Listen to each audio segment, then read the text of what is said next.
પડ્યું બાપુ આપણે ભગવાન કહીએ છીએ, શું કર્મ હશે? આપણે રામ રામ રામ રામ કરીને માળા ફેરવી છે ને. સીતાજી રામને પૈણા આખી જિંદગીમાં હારો દી નો ઉગ્યો તો શું એ દીકરીનો કર્મ હશે? અરે મારા રામ બધા વાતું કરે છે, કરમ આમ ને કરમ આમ ને. દ્રૌપદીના ચીર લૂંટાતા ત્યાં કોણ નહોતું? કાળના જડબા ચાલીને ઉભા રાખે એવા પાંડવો હતા. કેટલા કેટલા વીર પુરુષો બેઠા હતા. દીકરીનો શું ગુનો હતો આખી દુનિયાને ખબર છે. શું એનું કર્મ?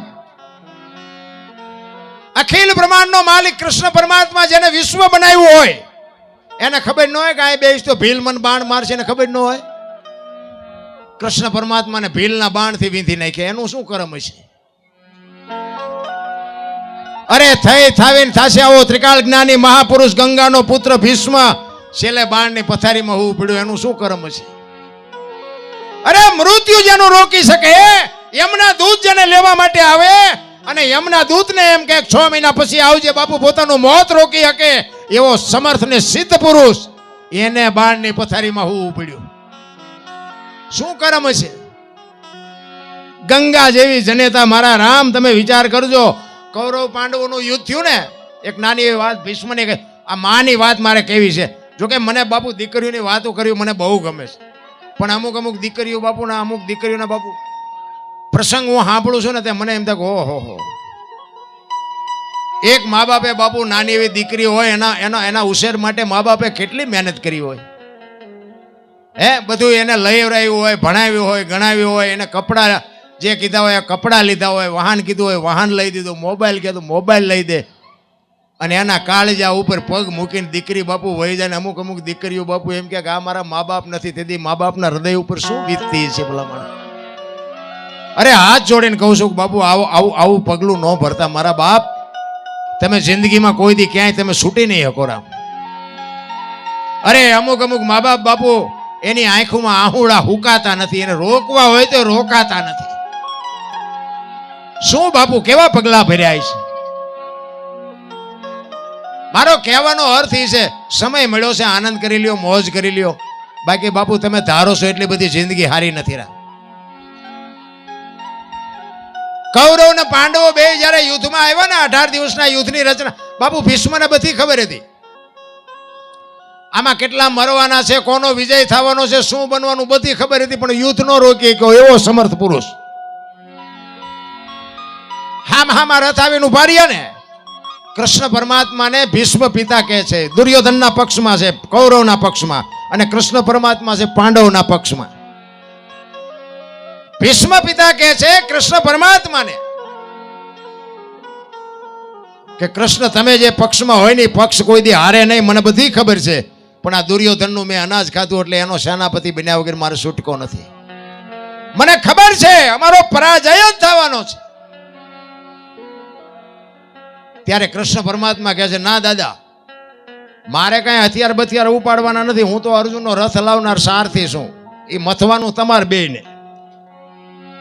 ભીષ્મ પિતા મનમાં વિચાર કરે કે બીક તારી એકની જ લાગે છે ને કે આમાં કોની તાકાત છે કે મને હરાવી શકે.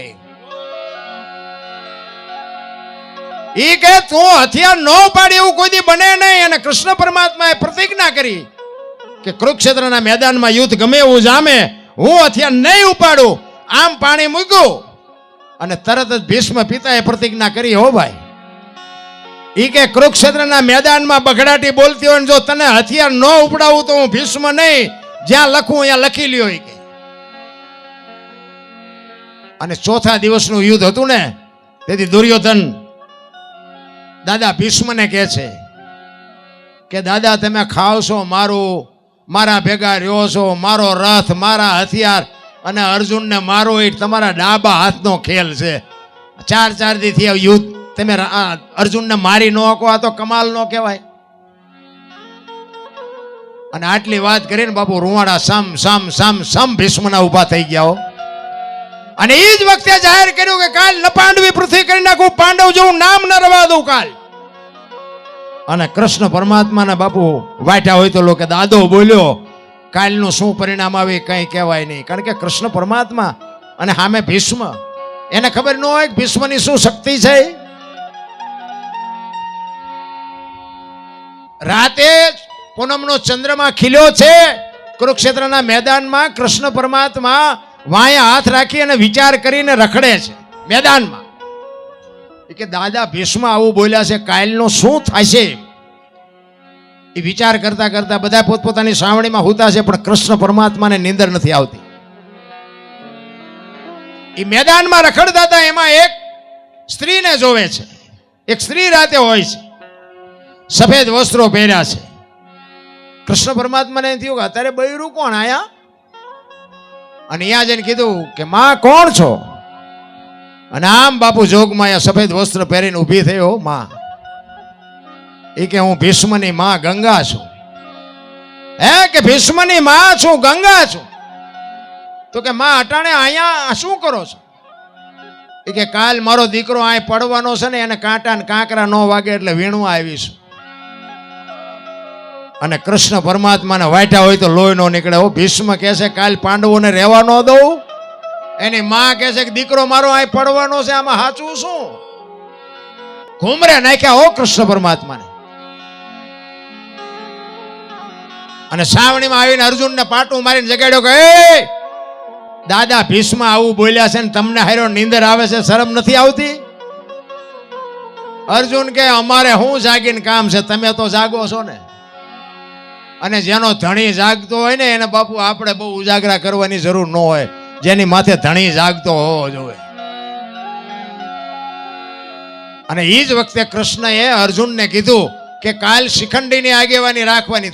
તારા રથ ઉપર તારી આગળ શિખંડીને રાખવાનો. અર્જુન કે અમે શું બંગડીયું પહેરી છે તે શિખંડીને રાખી? એ કે ભાઈ હું કહું એમ કન્યા ના કે ઓલો દડે રમે એવું કરી નાખશે, કોઈને નહીં રહેવા દે. હું તને જે કહું એ કહીને ભીષ્મને હું ઓળખું છું. તારી તાકાત છે, તું ભીષ્મને હરાવી હક?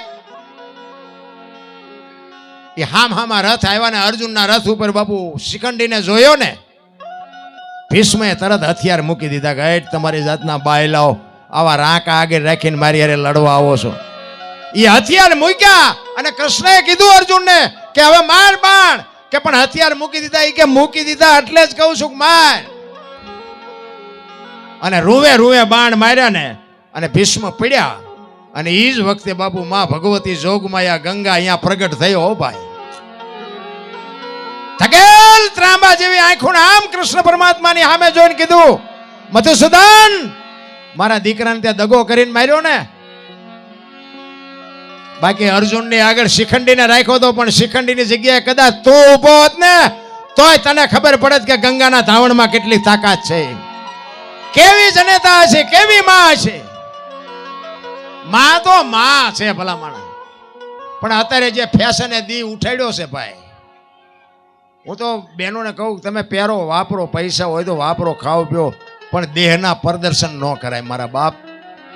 દેહના પ્રદર્શન ન હોય. તમે તો શક્તિ છો, શક્તિ મારા રામ. અખિલ બ્રહ્માંડના માલિકનો વિશ્વનો જો કોઈ ધણી હોય ને તો બાપુ માં ભગવતી દેવી શક્તિ છે. દીકરી તો દીકરી છે ભલા માણા. પણ હવે અત્યારે એવો વાયરો વાયો છે ને કે હું બોલું ને દુનિયા સુધરી જાય એવું કઈ છે નહીં. પણ આ તો મારી વરાળું કાઢું છું.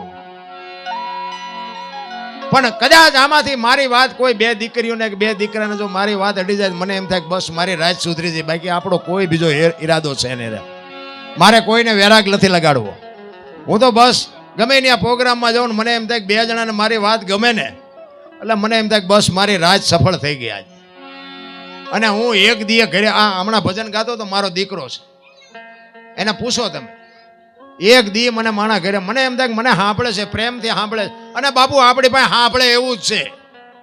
આમાંથી હું ગમે એટલું બોલું ને આમાંથી તમે ઘડિયાળમાં ન જોવું પડે, આપણને ખબર. જો તમને ભજનનો પ્રેમ હોય તો, અને ભજનમાં જો બેઠા હોય ને તમારામાં જો ભજન બેહે ને તો બંગાહું ન આવે, સૂરજ નારાયણ ઉગે જો ભજનમાં હોય તો. એક બેન હતા ને બાજુના ગામમાં કથા બેઠી હતી. એના ઘરવાળાને કે કથા સાંભળવા જવું કે જાને ભાઈ હા સુધી નિરાય. જીયા બેન કથા સાંભળવા હા જે આવ્યા. એનો ઘરવાળો કે કથા સાંભળવા ગઈ હતી કે હા. કે શું બાપુ વાંચતા હતા? એ કે માંડવા માંડવા માંડવા, કેટલા બધા માંડવા. એ કે પણ બાપુ શું વાત, કેવડા મોટા ચપેલા ને કેટલું રાંધેલું ને કેટલું બધું માણા ખાતું હતું. પણ કે બાપુ હું વાંચતા હતા એ તો કે મોટા મોટા સગડોળ ને મોટી મોટી સકડીઓ ને ચેટલી રમકડાની દુકાનો, પણ એ કે બાપુ હું વાંચતા હતા એ કે એટલા બધા માણસ થોડું સંભળાય. નકરી બહાર બહાર જ રખડી. કથામાં બેઠી હોય તો કથા એનામાં બેહે ને. એમ આપણને નથી લાગતું આપણે હજી બહાર બહાર રખડતા હોય એવું નથી લાગતું? એક કાકા છે ને, કાકા કથામાં જતા, એટલે કથામાં નહીં જાત્રામાં હાલી તે ખાટલો ભેગો લઈ જાય, ભેગો ખાટલો લીધેલો. કોકે કીધું એ કે ખાટલો હાલીને જવું ને ખાટલો, એ કે મને હેઠે નીંદર ન આવે. તે 100 કલાક ખાટલામાં હુવે ને 18 કલાક ખાટલો ઉપાડે. આપણને એવું નથી લાગતું જોઈ છે 2 રોટલી વજન કેટલો ઉપાડવી આપણે? 18 કલાકનો ઉપાડતા એવું નથી લાગતું?